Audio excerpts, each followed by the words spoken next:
తెలంగాణ మంత్రుల బృందం కాసేపట్లో మేడిగడ్డ ఆంధారం ప్రాజెక్టులను సందర్శించనుంది. ఉత్తమ్, శ్రీధర్ బాబు, పొన్నం ప్రభాకర్ పొంగులేటి మేడిగడ్డ బ్యారేజీ పిల్లర్లను పరిశీలించనున్నారు.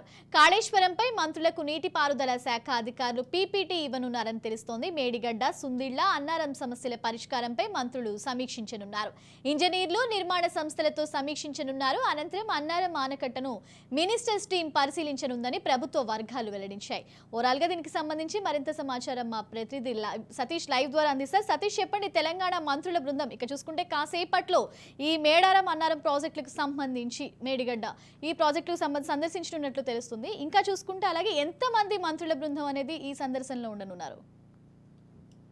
శ్రావ్య, అత్యంత ప్రతిష్టాత్మకంగా నిర్మించాం, ప్రపంచంలోనే అత్యున్నతమైనటువంటి గొప్పదైనటువంటి కాళేశ్వరం ప్రాజెక్ట్ అంటూ బీఆర్ఎస్ ప్రభుత్వం చెప్పినటువంటి కాళేశ్వరం ప్రాజెక్ట్ లో అడులతనం బయటపడినటువంటి విషయం తెలిసింది. దానికి సంబంధించి అక్టోబర్ 21న మేడిగడ్డ ప్రాజెక్టుకు సంబంధించి 19, 20, 21కి సంబంధించినటువంటి పిల్లర్లు కుంగిపోయినటువంటి విషయం తెలిసింది. ఆ సమయంలో అది ఇంజనీరింగ్ వైఫల్యం, నాణ్యత లోపం అనేటువంటి విషయాన్ని చెప్పినప్పటికీ కూడా అప్పుడున్నటువంటి ప్రభుత్వం దాన్ని కప్పిపుచ్చుకునేటువంటి ప్రయత్నాన్ని చేసింది. మనం ఇప్పుడు చూస్తా ఉన్నాం, విజువల్స్ లో చూస్తున్నటువంటి ఆ మేడిగడ్డ ప్రాజెక్టుకు సంబంధించినటువంటి కట్టడాన్ని చూస్తా ఉన్నాం. దానికి సంబంధించి పనులు నడుస్తున్నటువంటి అంశాలు కూడా కనిపిస్తున్నటువంటి పరిస్థితి. మొత్తానికి మేడిగడ్డ ప్రాజెక్టుకు సంబంధించి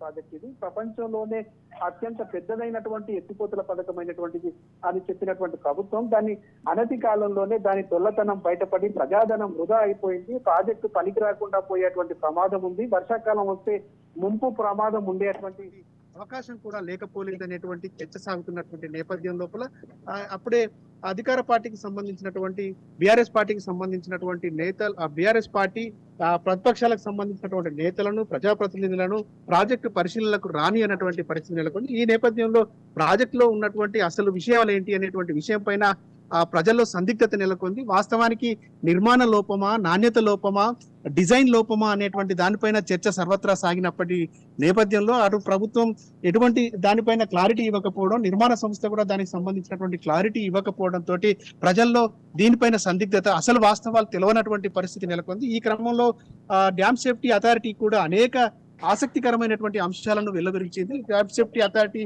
ఇచ్చినటువంటి నివేదికలో పూర్తి స్థాయిలో సంబంధిత నిర్మాణంలో ఉన్నటువంటి డొల్లతనాన్ని పూర్తి స్థాయిలో బయటపెట్టింది.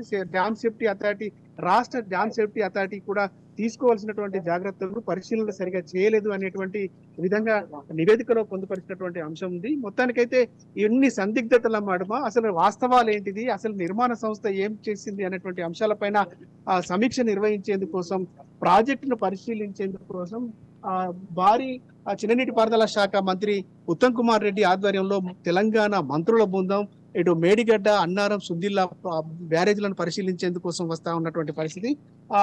నలుగురు మంత్రులతో పాటుగా కోమటిరెడ్డి వెంకటరెడ్డి కూడా వారితో పాటు కలిసి వచ్చేటువంటి అవకాశం ఉంది అనేటువంటి విషయాన్ని చెప్తా ఉన్నారు. అటు ఉత్తమ్ కుమార్ రెడ్డితో పాటు పొన్నం ప్రభాకర్, శ్రీధర్ బాబు, పొంగులేటి శ్రీనివాస్ రెడ్డి, వారితో పాటుగా స్థానిక ప్రజాప్రతినిధులు జీవన్ రెడ్డి, సీనియర్ ఎమ్మెల్సీ అయినటువంటి జీవన్ రెడ్డి కూడా ఇక్కడికి వస్తున్నటువంటి పరిస్థితి ఉంది. వారితో పాటు కోమటిరెడ్డి వెంకటరెడ్డి కూడా జాయిన్ అవుతున్నారు అనేటువంటి విషయం తెలుస్తా ఉంది. మొత్తానికైతే 5 మంత్రులతో కూడినటువంటి బృందం ఇటు మేడిగడ్డ ప్రాజెక్టును, అటు సుందిల్లా ప్రాజెక్టును, అన్నారం బ్యారేజీలను కూడా పరిశీలించేందుకు వస్తున్నటువంటి విషయం. దీనికి సంబంధించి పూర్తి స్థాయిలో బ్యారేజీకి సంబంధించినటువంటి పవర్ పాయింట్ ప్రజెంటేషన్ జరిగిన తర్వాత ప్రాజెక్టును పరిశీలించి నిర్మాణ సంస్థ అయినటువంటి అధికారులతోటి, ఎల్ఎంటీతో పాటు ఇంజనీరింగ్ అధికారులతో పాటు ఇంజనీర్ల అధికారులు, అదేవిధంగా డ్యామ్ సేఫ్టీ అధికారులతోటి సమీక్ష నిర్వహించి అసలు డ్యామ్ ఏ రకంగా నిర్మాణం జరిగింది, దాని పూర్తి స్థాయిలో దానికి సంబంధించినటువంటి డిజైన్ ఏ విధంగా ఉంది అనేటువంటి అంశాలపైన పూర్తిగా పరిశీలించిన తర్వాత దానికి సంబంధించినటువంటి అంశాలపైన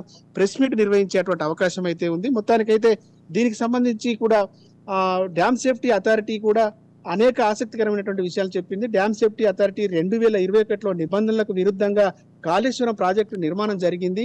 వర్షాకాలానికి ముందు తర్వాత ఏమైనా అసాధారణ సమస్యలు కనిపిస్తే తనిఖీలు నిర్వహించాల్సి ఉన్నా తెలంగాణకు సంబంధించినటువంటి dam safety authority, safety organisation సరిగా పట్టించుకోలేదు. ప్రత్యేకంగా చాప్టర్ 10లోని 41B సెక్షన్ కింద తీసుకోవాల్సినటువంటి చర్యలు డ్యామ్ నిర్వాహకులు తీసుకోలేదు. అనేక ఇతర నిబంధనలు పాటించకుండా తెలంగాణ రాష్ట్ర dam safety authority Kaleshwaram project నిర్మాణం చేపట్టింది.